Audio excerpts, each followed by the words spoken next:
The Lottery by Shirley Jackson. The morning of June 27th was clear and sunny, with the fresh warmth of a full summer day. The flowers were blossoming profusely, and the grass was richly green. The people of the village began to gather in the square between the post office and the bank around 10 o'clock.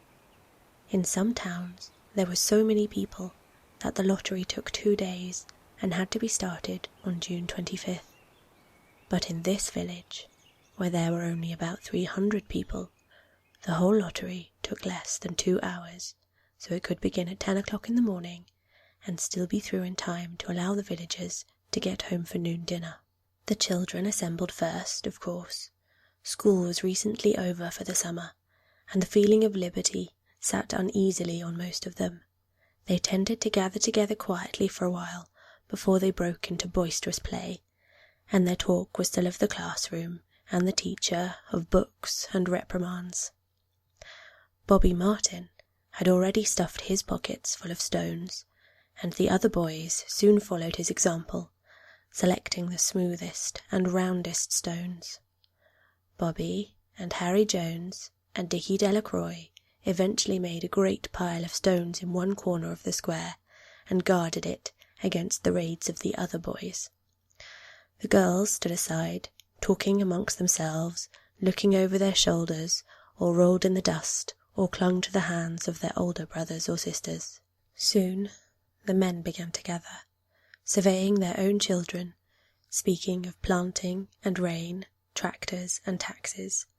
They stood together, away from the pile of stones in the corner, and their jokes were quiet, and they smiled rather than laughed. The women, wearing faded house dresses and sweaters, came shortly after their menfolk. They greeted one another and exchanged bits of gossip as they went to join their husbands. Soon the women, standing by their husbands, began to call their children, and the children came reluctantly, having to be called 4 or 5 times. Bobby Martin ducked under his mother's grasping hand and ran, laughing, back to the pile of stones. His father spoke up sharply, and Bobby came quickly and took his place between his father and his oldest brother. The lottery was conducted, as were the square dances, the teen club, the Halloween programme, by Mr. Summers, who had time and energy to devote to civic activities. He was a round-faced, jovial man, and he ran the coal business, and people were sorry for him, because he had no children, and his wife was a scold. When he arrived in the square, carrying the black wooden box, there was a murmur of conversation among the villagers, and he waved and called, "Little late today, folks." The postmaster, Mr. Graves, followed him, carrying a 3-legged stool, and the stool was put in the centre of the square, and Mr. Summers set the black box down on it. The villagers kept their distance, leaving a space between themselves and the stool, and when Mr. Summers said, "Some of you fellas want to give me a hand?" there was a hesitation before 2 men, Mr. Martin and his oldest son, Baxter, came forward to hold the box steady on the stool while Mr. Summers stirred up the papers inside it.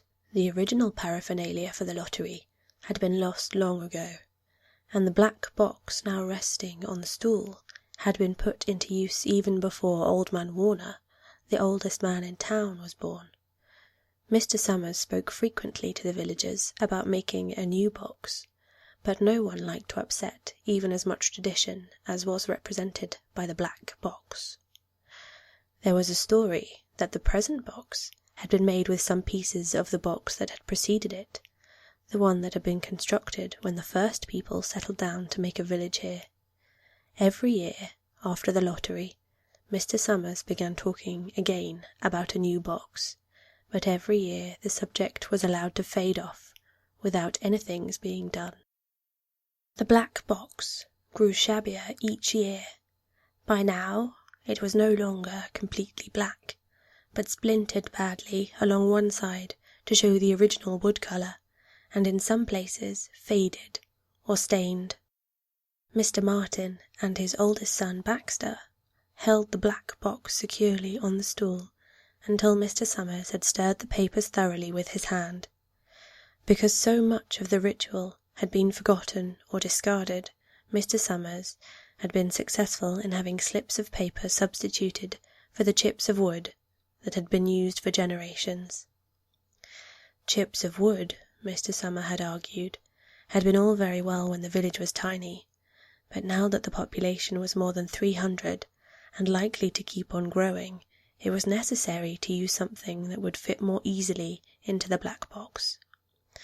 The night before the lottery, Mr. Summers and Mr. Graves made up the slips of paper and put them in the box, and it was then taken to the safe of Mr. Summers' Coal Company and locked up until Mr. Summers was ready to take it into the square next morning. The rest of the year the box was put away, sometimes one place, sometimes another. It had spent 1 year in Mr. Graves's barn and another year underfoot in the post office, and sometimes it was set on a shelf in the Martin grocery and left there. There was a great deal of fussing to be done before Mr. Summers declared the lottery open. There were the lists to make up, of heads of families, heads of households in each family, members of each household in each family. There was the proper swearing in of Mr. Summers by the postmaster as the official of the lottery. At one time, some people remembered, there had been a recital of some sort, performed by the official of the lottery, a perfunctory, tuneless chant that had been rattled off duly each year. Some people believed that the official of the lottery used to stand just so when he said or sang it. Others believed he was supposed to walk among the people, but years and years ago this part of the ritual had been allowed to lapse. There had been also a ritual salute, which the official of the lottery had to use in addressing each person who came up to draw from the box, but this had also changed with time. Until now, it was felt necessary only for the official to speak to each person approaching. Mr. Summers was very good at all this, in his clean white shirt and blue jeans, with one hand resting carelessly on the black box. He seemed very proper and important as he talked interminably to Mr. Graves and the Martins. Just as Mr. Summers finally left off talking and turned to the assembled villagers, Mrs. Hutchinson came hurriedly along the path to the square, her sweater thrown over her shoulders, and slid into place in the back of the crowd. "Clean forgot what day it was," she said to Mrs. Delacroix, who stood next to her, and they both laughed softly. "Thought my old man was out back stacking wood," Mrs. Hutchinson went on, "and then I looked out the window, and the kids were gone, and then I remembered it was the 27th, and I came a-running."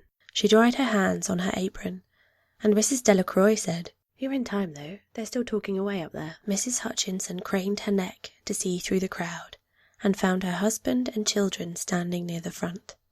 She tapped Mrs. Delacroix on the arm as a farewell, and began to make her way through the crowd. The people separated good-humouredly to let her through.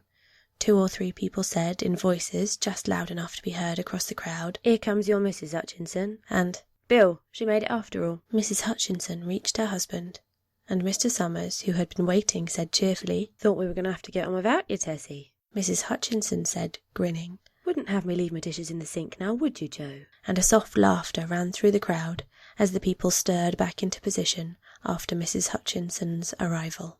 "Well now," Mr. Summers said soberly, "guess we better get started. Get this over with, so we can go back to work. Anybody ain't here?" "Dunbar," several people said. Dunbar. Mr. Summers consulted his list. "Clyde Dunbar," he said. "That's right. He's broke his leg, hasn't he? Who's drawing for him?" "Me, I guess," a woman said. "Wife draws for her husband." Mr. Summers said, "Don't you have a grown boy to do it for you, Janie?" Although Mr. Summers and everyone else in the village knew the answer perfectly well, it was the business of the official of the lottery to ask such questions formally. Mr. Summers waited with an expression of polite interest, while Mrs. Dunbar answered. "Horace is not but 16 yet," Mrs. Dunbar said regretfully. "Guess I got to fill in for the old man this year." "Right," Mr. Summers said. He made a note on the list he was holding. Then he asked, "Watson boy drawing this year?" A tall boy in the crowd raised his hand. "Here," he said. "I'm drawing for my mother and me." He blinked his eyes nervously and ducked his head as several voices in the crowd said things like, Good fella, that. And, glad to see your mother's got a man to do it. Well, Mr. Summers said, guess that's everyone. Old man Warner make it. Here, a voice said, and Mr. Summers nodded. A sudden hush fell on the crowd as Mr. Summers cleared his throat and looked at the list. All ready? He called. Now, I'll read the names, heads of families first, and the men come up and take a paper out the box. Keep the paper folded in your hand without looking at it until everyone has had a turn. Everything's clear? The people had done it so many times that they only half listened to the directions. Most of them were quiet, wetting their lips, not looking around. Then Mr. Summers raised one hand high and said, Adams. A man disengaged himself from the crowd and came forward. Hi, Steve, Mr. Summers said, and Mr. Adams said, Hi, Joe. And they grinned at one another humorlessly and nervously. Then Mr. Adams reached into the black box and took out a folded paper. He held it firmly by one corner as he turned and went hastily back to his place in the crowd, where he stood a little apart from his family, not looking down at his hand. Allen, Mr. Summers said, Anderson, Bentham. Seems like there's no time at all between lotteries anymore. Mrs. Delacroix said to Mrs. Graves in the back row. Seems like we got through with the last one only last week. Time sure goes fast. Mrs. Graves said. Clark, Delacroix. There goes my old man. Mrs. Delacroix said. She held her breath while her husband went forward. Dunbar, Mr. Summers said, and Mrs. Dunbar went steadily to the box, while one of the women said, Go on, Janie, and another said, There she goes. We're next, Mrs. Graves said. She watched while Mr. Graves came around from the side of the box, greeted Mr. Summers gravely, and selected a slip of paper from the box. By now, all through the crowd, there were men holding the small folded papers in their large hands, turning them over and over nervously. Mrs. Dunbar and her two sons stood together, Mrs. Dunbar holding the slip of paper. Harbert, Hutchinson, get up there, Bill, Mrs. Hutchinson said, and the people near her laughed. Jones, they do say, Mr. Adams said to old man Warner, who stood next to him, that over in the North Village they're talking of giving up the lottery. Old man Warner snorted. Pack of crazy fools, he said, listening to the young folks. Nothing's good enough for 'em. Next thing you know, they'll be wanting to go back to living in caves. Nobody works anymore. Live that way for a while. Used to be a saying about lottery in June, corn be heavy soon. First thing you know, we'd all be eating stewed chickweed and acorns. There's always been a lottery, he added petulantly. Bad enough to see young Joe Summers up there joking with everybody. Some places have already quit lotteries, Mrs. Adams said. Nothing but trouble in that, Old man Warner said stoutly. Pack of young fools. Martin, And Bobby Martin watched his father go forward. Overdyke, Percy. I wish they'd hurry, Mrs. Dunbar said to her oldest son. I wish they'd hurry. They're almost through, her son said. You get ready to run tell Dad, Mrs. Dunbar said. Mr. Summers called his own name and then stepped forward precisely and selected a slip from the box. Then he called, Warner. 77th year I've been in the lottery, old man Warner said as he went through the crowd. 77th time. Watson. The tall boy came awkwardly through the crowd. Someone said, Don't be nervous, Jack. And Mrs. Summers said, Take your time, son. Zanini. After that, there was a long pause, a breathless pause, until Mr. Summers, holding a slip of paper in the air, said, All right, fellas. For a minute, no one moved, and then all the slips of paper were opened. Suddenly, all the women began speaking at once, saying, Who is it? Who's got it? Is it the Dunbars? Is it the Watsons? And then the voices began to say, It's Hutchinson. It's Bill. Bill Hutchinson's got it. Go tell your father, Mrs. Dunbar said to her oldest son. People began to look around to see the Hutchinsons. Bill Hutchinson was standing quiet, staring down at the paper in his hand. Suddenly, Tessie Hutchinson shouted to Mr. Summers, You didn't give him time enough to take any paper he wanted. I saw you. It wasn't fair. Be a good sport, Tessie, Mrs. Delacroix called, and Mrs. Graves said, All of us took the same chance. Shut up, Tessie, Bill Hutchinson said. Well, everyone, Mr. Summers said. That was done pretty fast, and now we've got to be hurrying a little more to get it done in time. He consulted his next list. Bill, he said, you draw for the Hutchinson family. You got any other households in the Hutchinsons? There's Don and Eva, Mrs. Hutchinson yelled. Make them take their chance. Daughters draw with their husbands' families, Tessie, Mr. Summers said gently. You know that as well as anyone else. It wasn't fair, Tessie said. I guess not, Joe, Bill Hutchinson said regretfully. My daughter draws with her husband's family, that's only fair, and I've got no other family except the kids. Then, as far as drawing for families is concerned, it's you, Mr. Summers said in explanation. And as far as drawing for households is concerned, that's you too, right? Right, Bill Hutchinson said. How many kids, Bill? Mr. Summers asked formally. 3, Bill Hutchinson said. There's Bill Jr. and Nancy and little Dave and Tessie and me. All right then, Mr. Summers said. Harry, you got their tickets back? Mr. Graves nodded and held up the slips of paper. Put them in the box then, Mr. Summers directed. Take Bill's and put it in. I think we ought to start over, Mrs. Hutchinson said, as quietly as she could. I tell you it wasn't fair. You didn't give him time enough to choose. Everybody saw that. Mr. Graves had selected the 5 slips and put them in the box, and he dropped all the papers but those onto the ground, where the breeze caught them and lifted them off. Listen, everybody, Mrs. Hutchinson was saying to the people around her. Ready, Bill? Mr. Summers asked, and Bill Hutchinson, with one quick glance around at his wife and children, nodded. Remember, Mr. Summers said. Take the slips and keep them folded until each person has taken one. Harry, you help little Dave. Mr. Graves took the hand of the little boy, who came willingly with him up to the box. Take a paper out the box, Davy, Mr. Summers said. Davy put his hand into the box and laughed. Take just one paper, Mr. Summers said. Harry, you hold it for him. Mr. Graves took the child's hand and removed the folded paper from the tight fist and held it while little Dave stood next to him and looked up at him wonderingly. Nancy next, Mr. Summers said. Nancy was 12, and her school friends breathed heavily as she went forward, twitching her skirt, and took a slip daintily from the box. Bill Jr., Mr. Summers said, and Billy, his face red and his feet overlarge, near knocked the box over as he got a paper out. Tessie, Mr. Summers said. She hesitated for a minute, looking around defiantly, and then set her lips and went up to the box. She snatched a paper out and held it behind her. Bill, Mr. Summers said, and Bill Hutchinson reached into the box and felt around, bringing his hand out at last with the slip of paper in it. The crowd was quiet. A girl whispered, I hope it's not Nancy. And the sound of the whisper reached the edges of the crowd. It's not the way it used to be, Old Man Warner said clearly. People ain't the way they used to be. All right, Mr. Summers said. Open the papers. Harry, you open little Dave's. Mr. Graves opened the slip of paper, and there was a general sigh through the crowd as he held it up, and everyone could see that it was blank.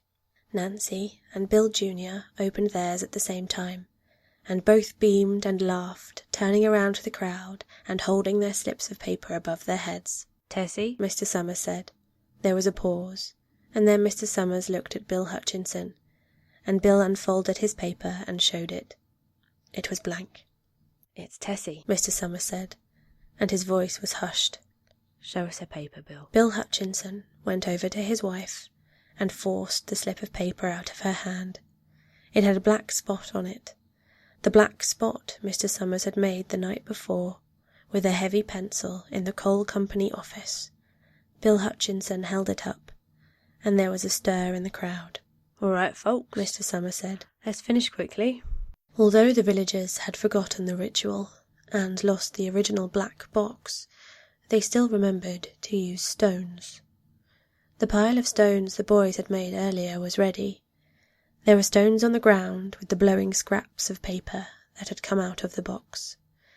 Delacroix selected a stone so large she had to pick it up with both hands, and turned to Mrs. Dunbar. Come on, she said. Hurry up. Mrs. Dunbar had small stones in both hands, and she said, gasping for breath, I can't run at all.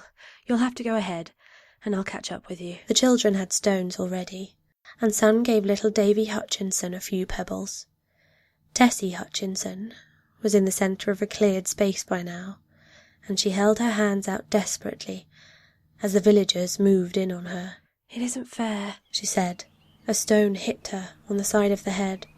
Old Man Warner was saying, Come on, everyone. Steve Adams was in the front of the crowd of villagers, with Mrs. Graves beside him. It isn't fair. It isn't right, Mrs. Hutchinson screamed. And then they were upon her.